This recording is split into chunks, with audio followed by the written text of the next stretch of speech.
Hello, Brit Lit, and happy Friday.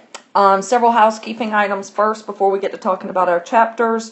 First of all, make sure that you and your parents saw the email that came out on Thursday from Miss Grant about the fact that we are going to follow the mandate from Governor Kemp. So we are continuing our remote learning until at least April 24th. If you saw that email, she mentioned that teachers are going to have a work day remotely, of course, on that Monday and Tuesday that we should have returned from spring break. So that's April the 6th and April the 7th.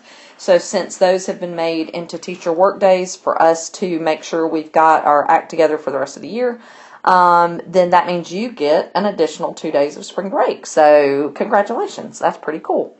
So this will be my last recording for you until we are all back together on Wednesday, April the 8th. Okay? So also I want to make sure you saw the email that I sent.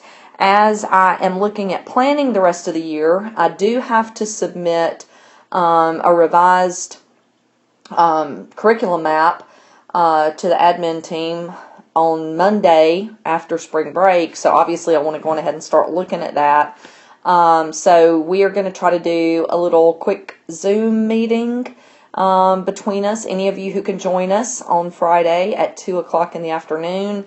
Just because, I always like to get y'all's input. I always like to kind of bounce ideas off of you and see how things are going and what we should think about doing. So if you can, hop on that Zoom tomorrow. It's pretty easy to do. You can click the link in the email, or you can go to zoom.com and just type in the meeting ID.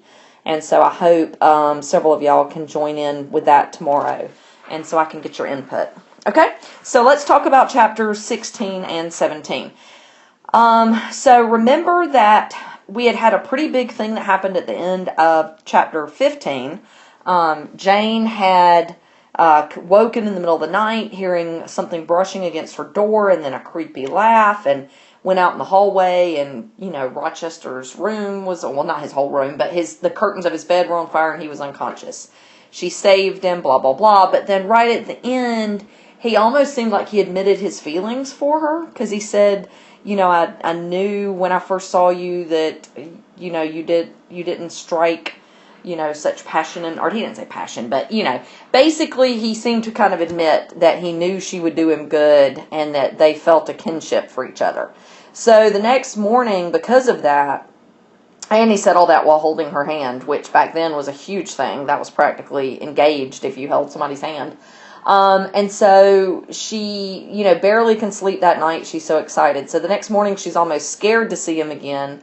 But then by the end of the day, she's very anxious to see him again. At the beginning of the chapter, though, as she is moving through the house, she goes past Rochester's room, and there's lots of activity in there because the maids and stuff are scrubbing the walls, getting all the soot off, and just trying to get the room, back into good shape. And she realizes that Grace Poole is in there, sewing new rings on the curtains. Again, his bed would have been one of those old-fashioned 4-poster beds that has the top on it and has literal curtains that you can draw around the bed so that you're entirely closed in. It keeps warmth in. And so those curtains would have been on rings to help you pull them. Kind of like a shower curtain. And so Grace Poole is sewing new rings onto curtains, and she is shocked to see her in there.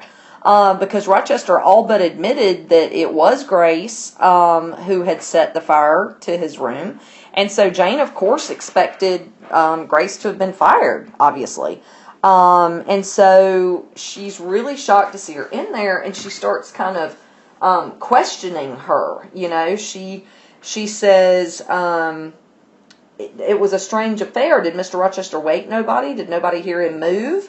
But everything she asked, Grace kind of flips it back on her. So Grace was like, well, your room's closest. Did you hear anything? And she says, I did. I thought it was Pilot, but I heard a laugh. Because she knows Grace is the one who keeps getting in trouble for laughing.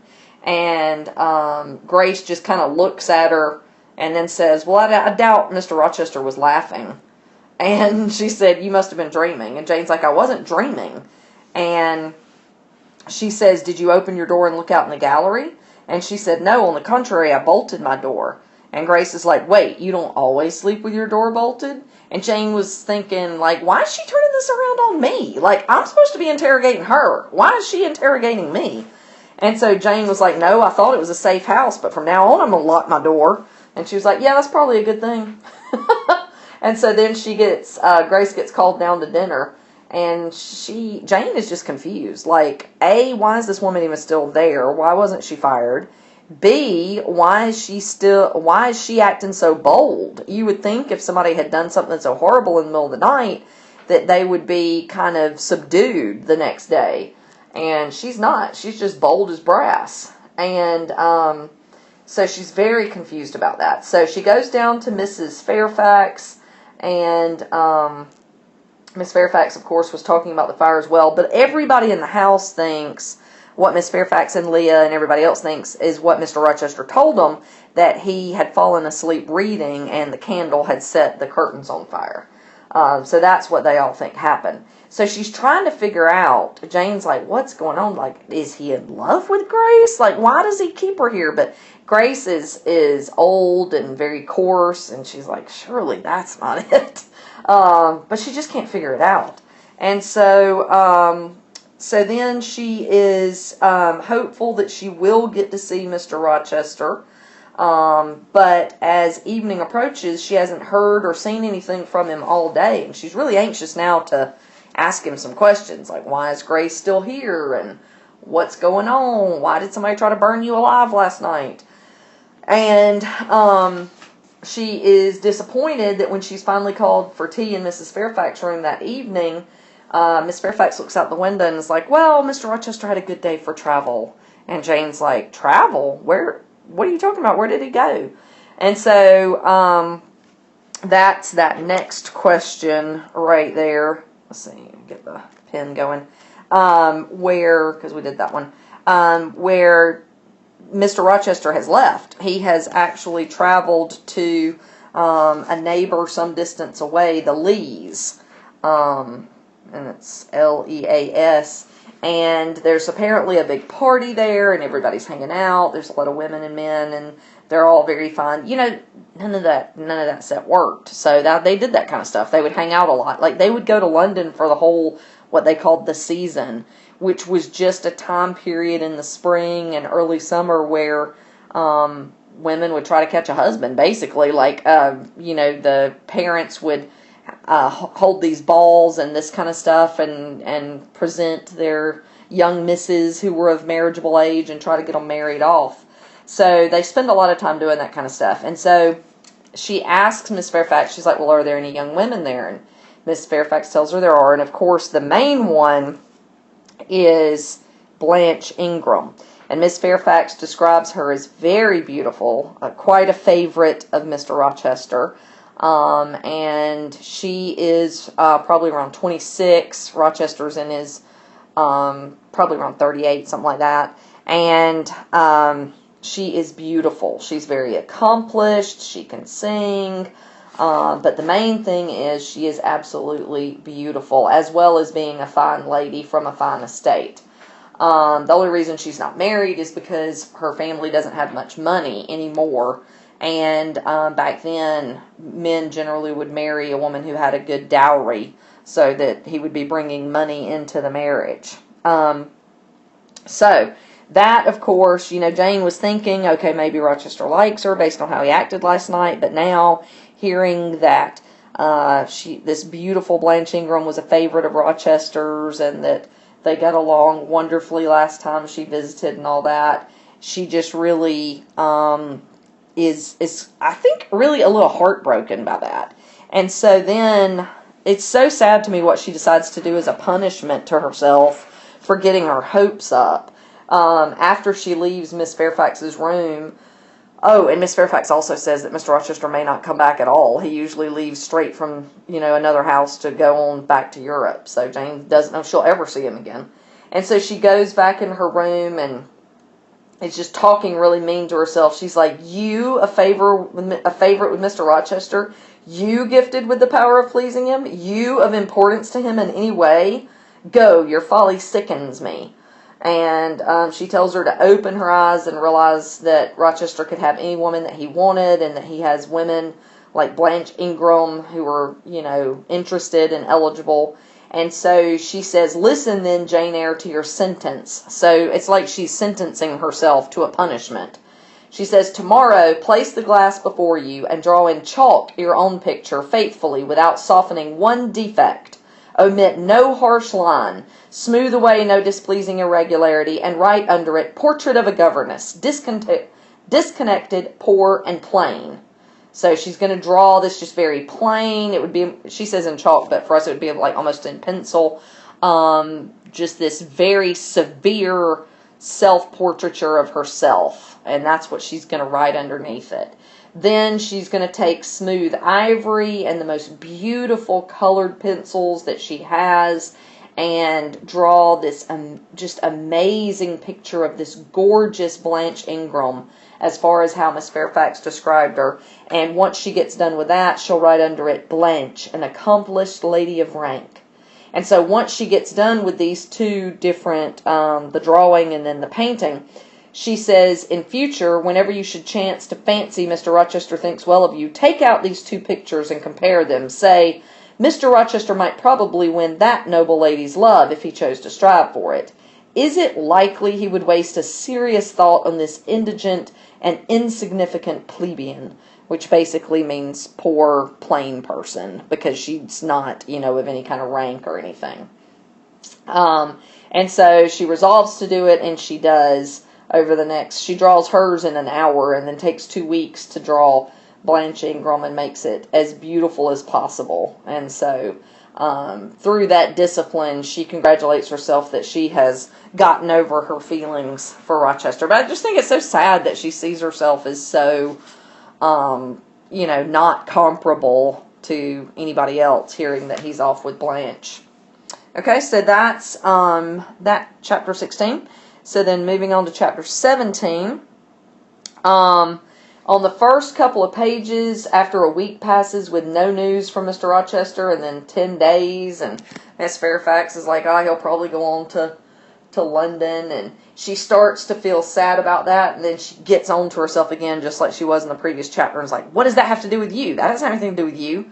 He can do what he wants to. He's the master of Thornfield. He's a rich, eligible man. He doesn't have anything to do with you and your little servant self.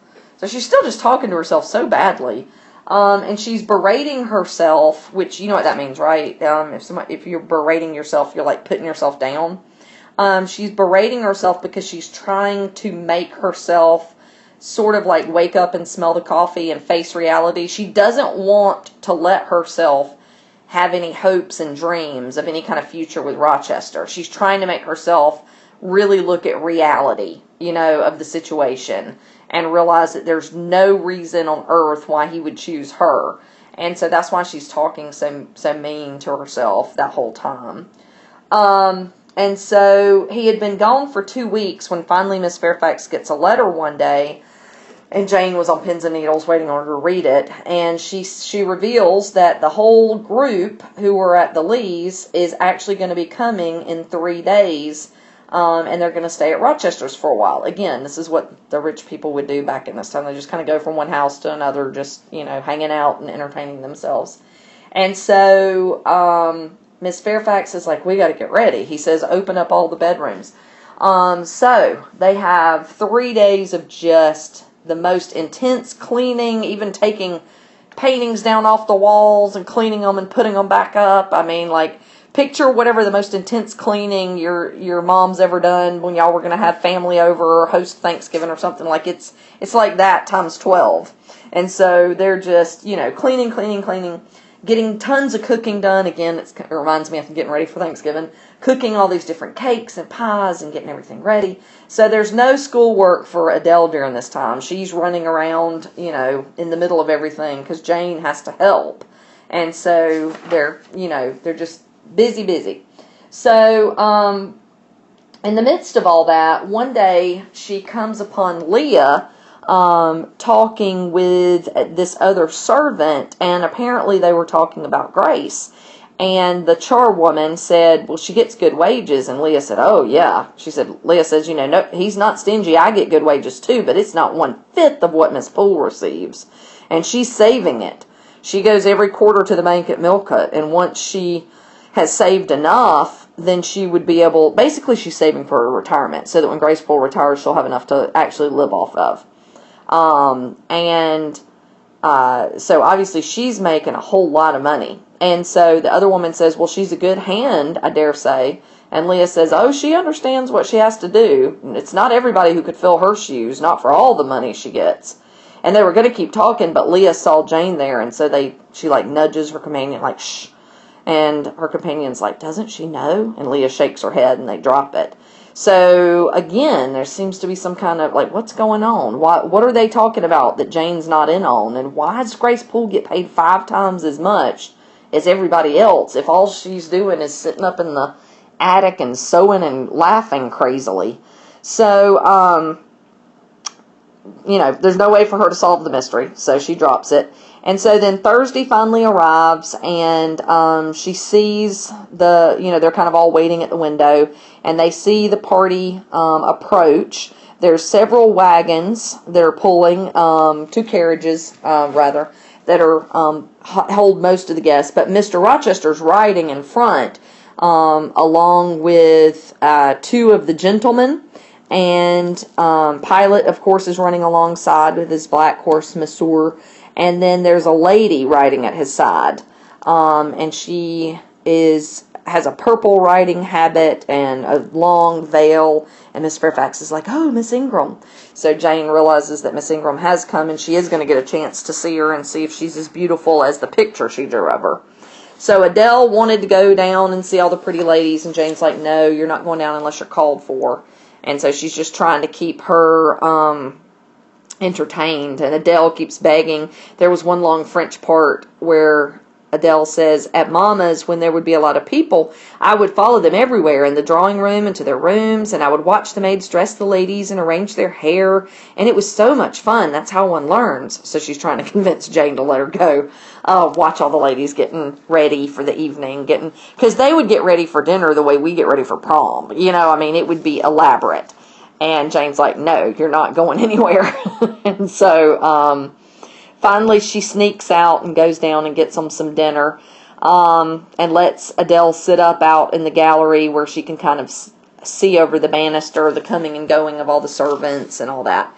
So eventually they go to bed, and then the next day she's talking with Miss Fairfax, and she says, I wish I could get a glimpse of Miss Ingram's face. I haven't really seen her clearly yet. And Miss Fairfax says, oh, you're going to get to. She said she told Rochester how Adele wanted to be introduced to the ladies, and he said let her come into the drawing room after dinner and get Miss Eyre to accompany her. And Jane's like, oh, I'm sure I don't need to go. He was probably just being polite. And Miss Fairfax said, no, I told him you probably weren't going to want to go. And he said, tell her she's got to, or I'm coming to get her. And so she's like, okay. And so Miss Fairfax says, I'll tell you what you need to do. While they're at dinner, you go on in and sit down, and then when the ladies come in, you'll already be there and we'll be seated. Because coming into the room is the part that's so nerve-wracking, trying to make a formal entrance. And if you don't already know what they would do, the common thing back then is the men and women would all have dinner together, and then afterwards the women would exit and go to the drawing room or the library or somewhere and chat and maybe have brandy or a glass of wine or coffee or something, and the men would stay at the table, and very often would smoke cigars and have brandy or port, and just so it kind of gave a little bit of time after a dinner party for the girls to kind of go have girl talk and the guys to have guy talk. And then after the men got done, they would come back into the drawing room and everybody would join up together again. So that's what happened at every dinner party. So that's why I kind of wanted you to understand what was going on there. So she goes through and talks about a lot of the different people once they come in. Oh, and Adele, when Adele's waiting on them to come in, she was so excited. She was so dressed all nice and neat in her beautiful little dress. But she told Jane, may I just take one of these magnificent flowers just to add the finishing touch to my outfit? And so Jane puts a flower on her sash, and she just sighs with complete happiness. She's just one of those little girls who loves to be like perfectly dressed, and Jane attributes that to her being from Paris. And so the women come in, and she describes a lot of them. Miss Eshton and her two daughters, Amy and Louisa, seem very nice.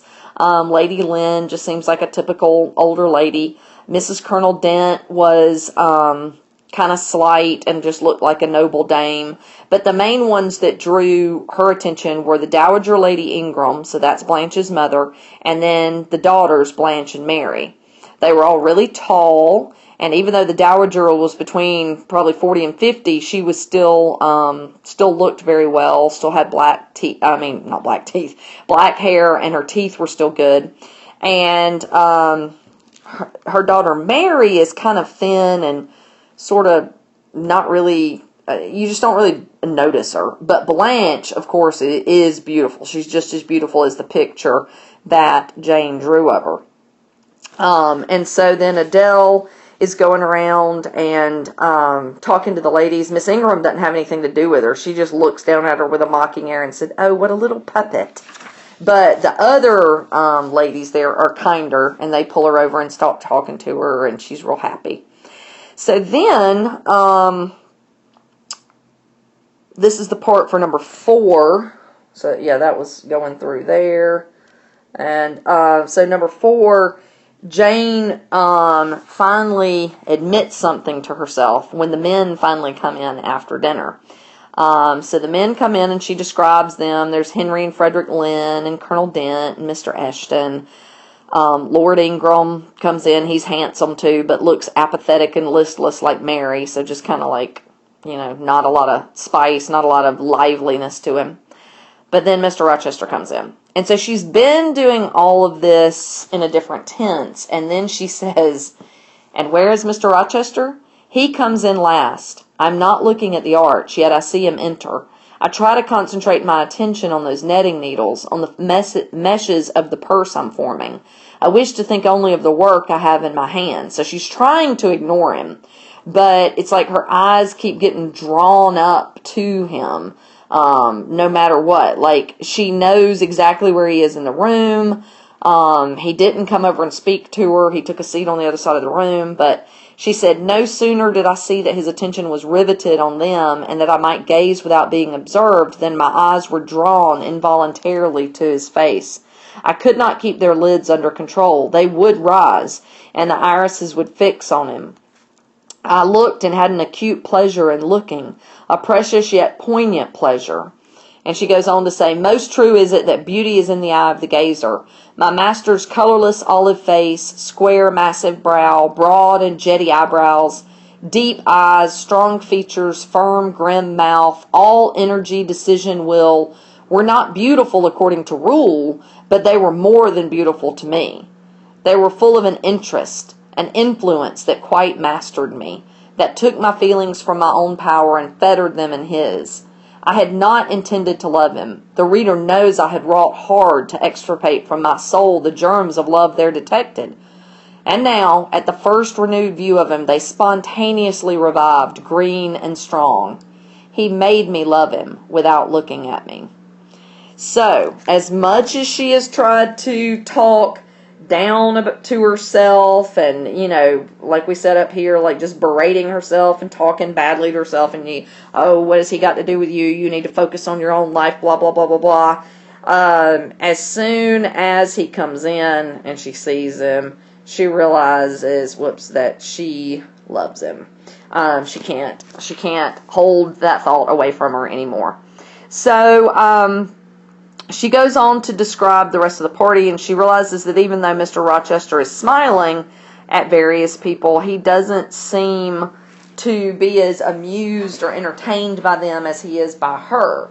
And so she feels like they kind of have some kind of connection, even though he's not coming over and looking at her or anything. And so after a little bit, Blanche Ingram said, "Mr. Rochester, I thought you were not fond of children." And he says, "Nor am I." And she says, "Well, then why are you taking charge of a little doll like that? Where did you pick her up?" And pointed to Adele. And he's like, well, she was left with me. And she's like, we should send her to school. And he's like, oh, I couldn't afford it. And she's like, well, you've got a governess. I saw that person. There she is behind the curtain. You pay her. It'd probably be cheaper to send her to school. And he just says, I haven't considered it. And so then she and her mom get to talking about governesses and how horrible they are. And Mrs. Dent leans over and whispers something, which, basically is probably like, she's sitting right there. Like, don't talk about governesses when she's sitting right there. And she's like, too bad. Maybe it'll do her some good. And so they start talking about how they tormented their governesses and tutors and all that. So they're obviously just kind of spoiled, kind of crappy people.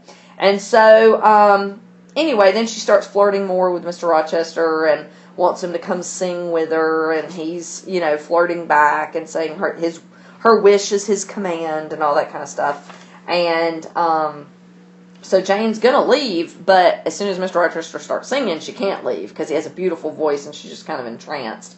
But finally, she slips out, and as she walks out of the room, she has to fix her shoe. And as she rises, she realizes she's face to face with Mr. Rochester. He came out right after her. And he said, how do you do? And she said, I'm very well. He said, why didn't you come and speak to me? And she said, I didn't wish to disturb you. You seemed engaged, although she thought to herself, why didn't you come speak to me? And he says, what have you been doing during my absence? And she said, nothing, just teaching Adele like usual. She said, yeah. And he says, yes, but you've been getting a good deal paler than you were. What's the matter? And she said, nothing. And he said, did you take a cold that night? You half drowned me. So in other words, did you get sick? She got so cold and wet that night. And she said, no. And he said, well, return to the drawing room. You're leaving too early. She says, I'm tired. He looks at her and he says, yeah, and a little depressed. What about? Tell me. And she's like, nothing. I'm not depressed. And he's like, you are depressed. And so depressed that I can tell if I talk to you a few minutes longer, you're going to start crying. And so apparently a tear falls. And he says, if I had time and wasn't in mortal dread of some servant passing, I would know what all this means. He says, well, I'll excuse you tonight, but as long as my guests are here, I expect you in the drawing room every evening. Now go and send Sophie to come get Adele. Good night, He stopped, bit his lip, and abruptly left me. So, how do you interpret his remark there at the end, where he says, good night, and then stops himself and bites his lip and then turns around and leaves? It almost kind of seemed like he was going to say, good night, my love, didn't it? So what's he doing? He's in there flirting constantly with Blanche, but then he comes out here and, I don't know. So anyway, that is where we end for that part. Okay, so again, if you can, hop on with me tomorrow on Zoom at 2, and let's have a chat about what's coming up next. And if I don't get to hear from you before then, I hope you have a great spring break.